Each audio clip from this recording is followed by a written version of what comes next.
توانائی کے علاوہ ڈیجیٹل چوک پوائنٹ بنایا، یعنی ڈیجیٹل شاہراہ پکڑی ہے.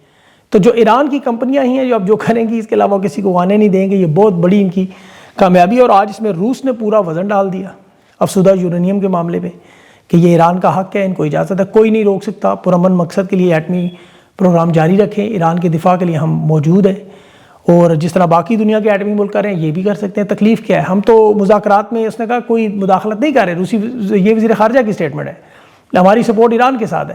اب اس جنگ سے پہلے کچھ پیش رفت ہو رہی ہیں. کچھ جب بڑے حملے سے پہلے ٹرمپ نے ایران سے رابطہ کیا ہے کہ تیل کی پابندیاں ہم آپ کے اوپر ختم کرتے ہیں عارضی طور پر، اور ایران نے کہا ہم اپنا جوہری پروگرام پھر کچھ عرصے کے لیے روک دیں گے. اب اس تجویز کو ظاہر ہے جو پاکستان کے ذریعے بھیجی گئی، ایران کا ظاہر ہے اس پہ جو تازہ ترین تجویز پر رد عمل وہ منفی ہے. یہ ذہن میں رکھیں کیونکہ ٹیکنیکل گیم چل رہی ہے، بہت بڑی ٹیکنیکل گیم. اب چونکہ معاملہ آن گوئنگ ہے، اپڈیٹ اس پہ میں دیتا رہوں گا. اب جو پاکستان کے حوالے سے اسی سے جڑا ہوا سارا معاملہ سے آپ نے سمجھنا ہے. سائفر کی جو لیک کاپی آپ کے سامنے آئی اس پہ مزید نئے شواہد آئے ہیں. ایک چیز تو یاد رکھیے، جو سائفر آپ کے اب نظر ہے نا اصلی والا، یہ وہ سائفر نہیں ہے جو کوڈ ورڈ میں ہوتا ہے. یہ اس کی OTP کاپی ہوتی ہے جسے پلین انگلش لینگویج کہا جاتا ہے، یا دوسرے معنوں میں کہہ رہے ہیں اس کا انگریزی ترجمہ سائفر کا، تاکہ پڑھنے والے متعلقہ لوگ پڑھ سکیں. جو سائفر ڈراپ سائٹ نے جاری کیا یہ بالکل اصلی ہے، کیونکہ اس کے اوپر دیکھیں کہ TOR TOD TOTs نمبر لکھے ہوئے ہیں. یہ پہلے یاد رکھیں کہ یہ ان 6 بندوں میں سے جسے بھیجا گیا اس کے اوپر کاپی نمبر نہیں لکھا گیا. ظاہر 6 میں سے کسی ایک نے لیک کیا ہے. اب اس پر یہ اطلاعات ہے کہ چھوٹے کیانی کے دفتر سے لیک ہوا.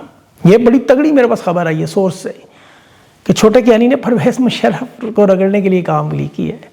اب وہ کہہ رہے تھے نام نہ لیجیے گا، اشاروں میں بات کریں، اس لیے میں اشاروں میں بات کر رہا ہوں.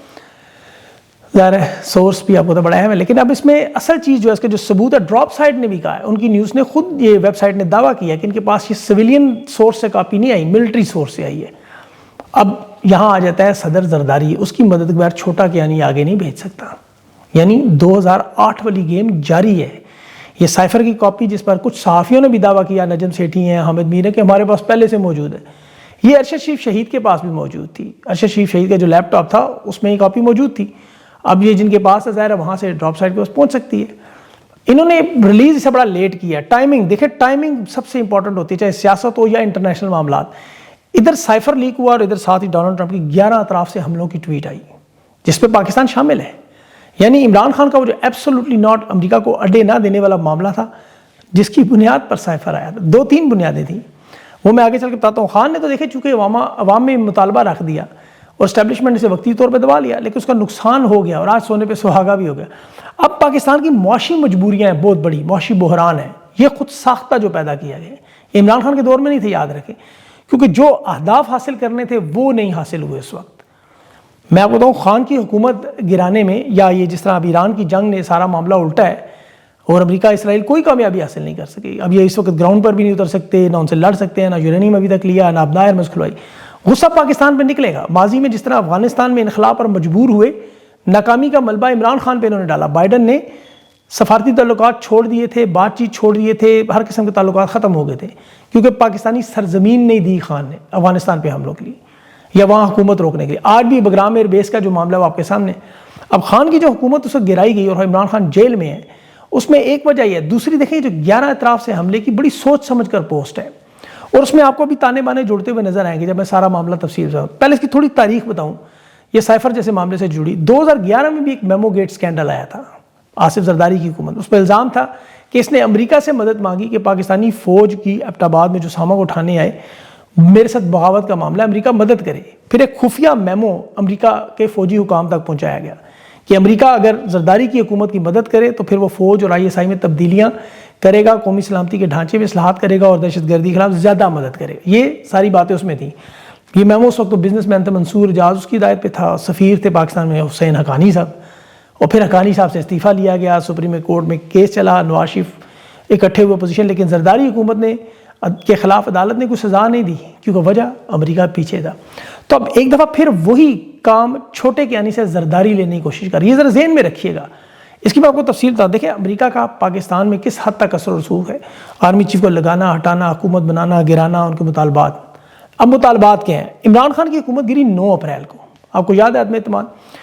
عمران خان کی حکومت میں اس وقت پاکستان میں میزائل ٹیکنالوجی میں لانگ رینج میزائل پہ کام ہوا. ذرا غور سے سنیں اس بات کو کیونکہ یہ معاملہ بالکل ایران کے معاملات سے جڑا ہے، جہاں ٹرمپ ان سے کبھی میزائل ٹیکنالوجی محدود کرنے، کبھی یورینیم کی باتیں کرتے ہیں۔ 20 جنوری 2021 سے گوگل پہ جا کے چیک کریں، خان کی حکومت گرنے سے 3 مہینے پہلے پاکستان میں شاہین 3 جو میڈیم رینج بیلسٹک میزائل اس کا تجربہ ہوا۔ شاہین 3 کی رینج ہے 3000 کلومیٹر، یعنی جنوبی پاکستان کراچی یا بلوچستان کے کچھ علاقوں سے اسرائیل جو 2800 یا 3200 کلومیٹر دور ہے۔ اب یہ ذرا سمجھیں کہ شاہین 3 جو ہے وہ اسرائیل پہنچنے کی صلاحیت رکھتا تھا۔ جنرل باجوہ کو امریکی وزیر دفاع لارڈ آسٹن تھا اور قومی سلامتی کا مشیر جیک سیلون تھا، انہوں نے ملاقات میں کہا کہ میزائلوں کی رینج کم کریں، اسرائیل تک نہ پہنچے۔ باجوہ نے یقین دہانی کرائی اور امریکی وفد کو بلکہ جوہری مقامات کا دورہ اور معائنے کی اجازت کا بھی کہا۔ اب جو پاکستان کا جوہری کمانڈ سسٹم ہے، یہ اس کے سربراہ براہ راست joint chief of staff committee تھے، یہ یعنی جنرل سائر شمشاد تھے، ان کو رپورٹ کرتے تھے، آرمی چیف کو نہیں۔ اور جنرل سائر شمشاد براہ راست وزیر اعظم یعنی عمران خان کو رپورٹ کرتا تھا، آرمی چیف کو نہیں۔ جنرل باجوہ کی یہاں درخواست ہوگی مسترد، اور اس کا آخری مہینہ تھا اور امریکہ یہ خواہش تھی، یہ پوری نہیں کر سکا، اسی لیے اسے مدت ملازمت توسیع بھی نہیں ملی، امریکہ نے منظوری نہیں دی کہ یہ جو جوہری ہتھیاروں کا کنٹرول، آپ اس وقت کی اخباریں اٹھا کے دیکھ لیں، بائیڈن کا بیان کیا تھا کہ پاکستان ایک خطرناک ملک ہے، ان کے پاس جوہری ہتھیار ہیں، لانگ رینج میزائلوں پر پابندی لگی ہے، کیونکہ اس وقت امریکہ کے انسپیکٹر جوہری مقامات تک رسائی نہیں حاصل کر سکیں۔ اب آپ دیکھیں فیلڈ مارشل جب فیلڈ مارشل بنے تو انہوں نے ترمیم میں جو جوائنٹ چیف آف سٹاف کا عہدہ ختم کیا اور چیف آف ڈیفنس کا عہدہ ہے، اس میں جوہری ہتھیاروں کا کنٹرول ان کے ہاتھ میں آ گیا، یعنی سب کچھ یہ مطلق العنان بن گئے، اب یہ سب کچھ ان کے کنٹرول میں۔ اب جنرل باجوہ اس وقت عمران خان کو اسرائیل کو تسلیم کروانے پر زور بھی دیتا رہا، یہ حامد میر سمیت تمام صحافیوں کے ریکارڈ پر بیانات موجود ہیں، اور پھر سائفر سے عمران خان کی حکومت گرائی گئی۔ اب آپ کو سمجھ آ رہی ہوگی کہ امریکہ کی طرف سے پاکستان کو پھر ابھی کیوں مکمل حمایت ملی، جیسے ایران سے میزائل ٹیکنالوجی اور یورینیم لینا ہے اسرائیل کے تحفظ کے لیے، یہاں پاکستان سے بالکل بیغم ہو گئے ہم۔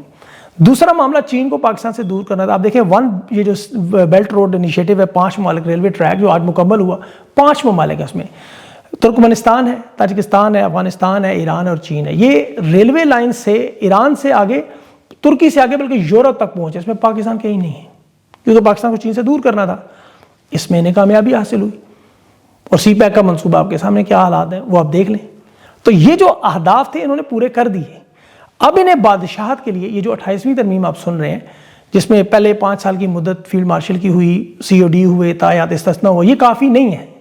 صدر بننا، پھر اس مدت کو لامحدود تا قیامت تک رکھنا، یہ جو 28ویں ترمیم ہے، اس میں زرداری کی صدارت اور سندھ کا جو معاملہ، اس میں نئے صوبوں کے لیے انہوں نے صوبائی اسمبلی کی جو قرارداد کی شرط تھی وہ ختم کرنی ہے انہوں نے، یعنی صوبائی اسمبلی کی اجازت کے بغیر نئے صوبے اور حکومت بنے گی، اور 5 سال کی مدت سے بڑھا کر غیر معینہ مدت تک۔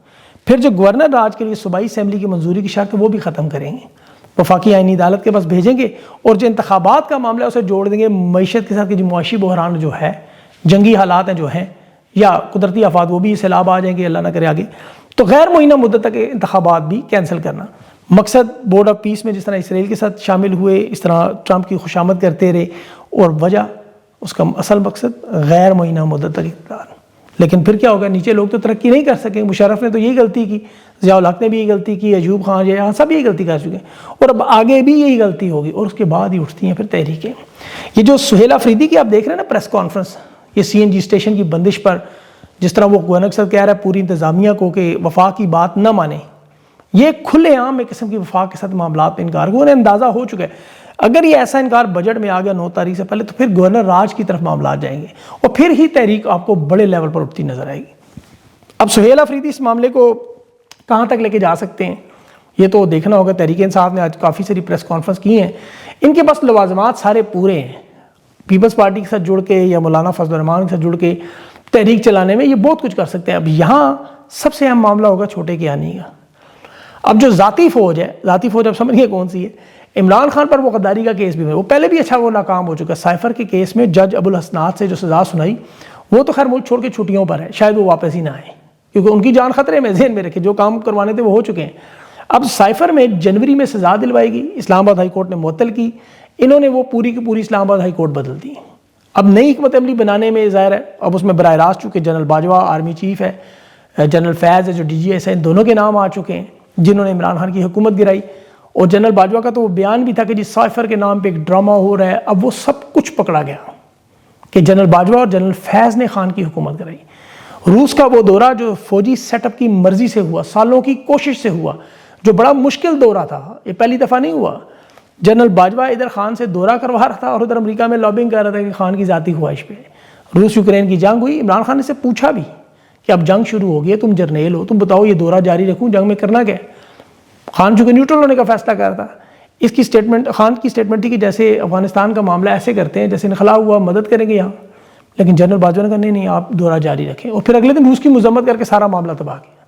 پھر امریکہ یورپ کے خطوط آئے جس میں خان نے کہا کہ ہم غلام ہیں، اور پھر عدم اعتماد آئی. اب دیکھیں 7 مارچ کو ڈونلڈ لو نے پاکستانی سفیر کو بلا کے دھمکی دی اور 8 مارچ کو عدم اعتماد کامیاب بھی ہو گئی. بس 24 گھنٹوں میں کام ہوا. لیکن ایک چال انسان چلتا ہے، ایک اللہ چلتا ہے. اب ان کے لیے جو سخت مسئلہ ہے وہ ہے ڈونلڈ ٹرمپ اور بائیڈن کے تعلقات. آپ جانتے ہیں یہ تو وائٹ ہاؤس میں معدنیات، کرپٹو کرنسی، مذاکرات، ثالثی، یہ دہشت گرد پکڑ کے دیتے رہے، لابنگ سے گراؤنڈ بنایا. اب ٹرمپ کے پاس چونکہ بائیڈن کی گردن پکڑنے کے لیے یہ سائفر آ گیا. اس پر الزام ہے نا، دیکھیں کہ اس نے وینزویلا کا صدر ٹرمپ نے اغوا کیا، ایران پہ حملہ کیا. تو ٹرمپ کے پاس یہ ثبوت ہے کہ بائیڈن نے بھی خود مختار ملک میں رجیم چینج کی جو کہ فوجی مداخلت کے برابر ہے. اس پہ اقوام متحدہ کا چارٹر ہے 4-2، پڑھیں جا کے گوگل پہ کہ اندرونی مداخلت نہیں کر سکتے. ڈونلڈ لو نے جو سرکاری معلومات چھپائیں، سینٹ میں جھوٹ بولا حلف دے کے، وہاں ٹرمپ کی پارٹی کی اکثریت ہے، وہ تحقیقات کر سکتے ہیں. حلف کے تحت جھوٹ بولنا جرم ہے اور یہ ایک باقاعدہ ثبوت کے طور پہ ہوتا ہے. اب یہ جو آج سائفر کے اندر ہے کہ حکومت کیسے گری، اور یہ دیکھیں اب اس پہ کوئی بات نہیں کر رہی ان کے سرکار، یہ جان بوجھ کے یہ کیا کر رہے ہیں، یہ کون سی کاپی تھی، کہاں سے لیک ہوئی، کس نے کی. تمام ٹاؤٹ صحافی اچھل کر، آپ کو یاد ہوگا سلیم صافی، جاوید چودھری، منصور علی خان، مخریدہ، مطلب مختلف بہت سارے قسمیں اٹھا کے بتاتے رہے. وہ بلاول، زرداری، شہباز شریف، مولانا فضل الرحمان، خاقان عباسی، خواجہ آصف، رانا سلطان کے بیانات اٹھا کے ذرا سنیں کہ اسمبلی میں شہباز شریف نے کہا تھا میں وزارت عظمیٰ چھوڑ دوں گا یہ سائفر سچ ہوا. لیکن یہ چونکہ بزدل سیاسی مفاد میں لپٹے ہوئے لوگ ہیں، خود مختاری عزت کا سودا کر دیتے ہیں. ریمنڈ ڈیوس کے کیس میں وکیل نے کیا کہا تھا کہ ان کو اگر اچھے پیسے دیں، $6 دیں، ماں بھی بیچ دیں. اب چونکہ پاکستان میں بدقسمتی سے سیاستدانوں، صحافیوں اور دلالوں میں کوئی فرق نہیں ہے. میں آپ کو کیا بتا رہا ہوں، بجائے معافی مانگنے کے وہ ایک صحافی جس کا بیٹا کرکٹ ٹیم میں چلا گیا، وہ کہہ رہا ہے ٹرمپ کے ساتھ انہوں نے تعلقات بنائے، جیل سے عمران خان سازش کر.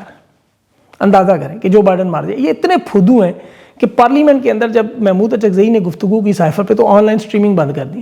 اب انہیں یہ نہیں پتا پوری دنیا کے اخبارات میں یہ بات ہو رہی ہے سوائے پاکستانی میڈیا پہ، وہاں انمول پنکی چل رہی ہے. اب اس معاملے کو انہیں یہ پتا ہے خان حل کر سکتا ہے. تحریک انصاف کے رہنما انہیں خدا رسول کے واسطے دے رہے تھے، وہ اسد کہ رحم کریں، ملک کا سوچیں. ان کے دماغ میں ایک بات پہ وسط ہوئی ہے کہ پاکستان کی عوام خاص طور پر نوجوان ان سے نفرت کرتا ہے، اسے سیاسی عمل سے نکالیں. اور یہی کام فرعون کر چکا ہے. موسیٰ علیہ السلام کے دور میں اسرائیل میں سے سارے بچے قتل کروا دیے، پھر دیکھیں انجام کیا ہوا. تو یہ جمہوری قتل جو کر رہے ہیں، نوجوانوں کو نکالنے کی کوشش جس کی اب تردید کر رہے ہیں، وہ معاملہ ان کے لیے بیک فائر ہوگا. اب عمران خان کو شفا اسپتال منتقل کرنے کی جو سپریم کورٹ ڈائری نمبر لگ گئے، ہائی کورٹ سے یہ مسترد ہو چکی ہے درخواست، سب کو پتا تھا. اب تحریک انصاف کا کل کا لائے عمل اور کیا ہوگا. پارلیمنٹ میں انہوں نے آج اپنا ایک اجلاس لگایا، اپنی شور مچایا ٹھیک ٹھاک، اور سہیل افریدی نے بڑی ہمت کی ہے کہ وفاق اگر CNG اسٹیشن پر بات ہوئی تو اس کے تمام خیبر پختونخوا کے ادارے بات ماننے سے انکار. اب دیکھنا یہ چوتھے گیئر میں جاتے ہیں یا ریورس لگا دیتے، تو یہی اصل معاملہ بنے گا. حالات اسی طرف جائیں گے. اب کس طرح اس میں لپیڑا، ان کے لیے دیکھیں آسان راستہ ہے.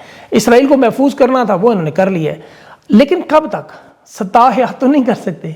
اور اسرائیل کے ساتھ پاکستان کا معاملہ بنے گا بھی نہیں اگر وہ اسرائیل خود مداخلت نہ کرے جس طرح ایران میں کر رہے ہیں.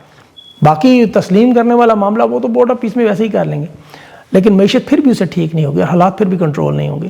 اور یہ اسی طرح ہی آپ کو پتہ ہے بال کی تلوار کی نوک پر چلتے رہیں گے جب تک ان کے اوپر وہ دھاگے سے بندھی تلوار نہیں گرے گی، اور وہ گرے گی ضرور. وہ حالات تو دیکھیں، وہ میں نے کہا نا ایک چال انسان کی ایک اللہ کی ہوتی ہوئی ہے جو اللہ کی. بہرحال اللہ پاکستان پہ رحم کرے. اپنا خیال رکھیں. مجھے اگلے ویلا تک اجازت دیں. اللہ حافظ.